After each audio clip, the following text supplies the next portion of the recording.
Let's look at changing from a C chord to an F bar chord in the first fret.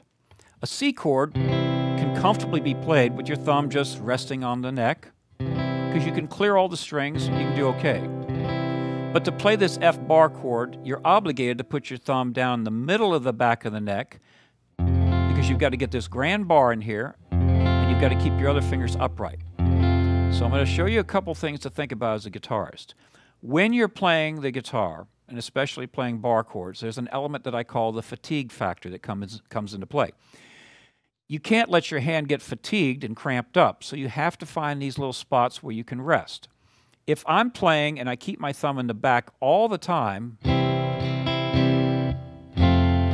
it's very efficient, because notice I don't have to move my forearm, my wrist, or anything. I'm right in place. My third finger is a pivot, meaning it stays on the same string and the same fret.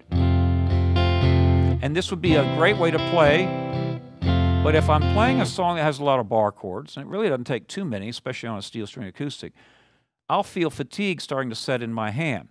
That's where I would perhaps roll my thumb around and go, and then shift. Do you see how I'm going through this process of shifting my wrist, my arm, my thumb, because I need a little bit of a rest there. So make sure you experiment with this, because when you get out in the real world and you're playing a song, you got to get all the way to the end and not stop playing. So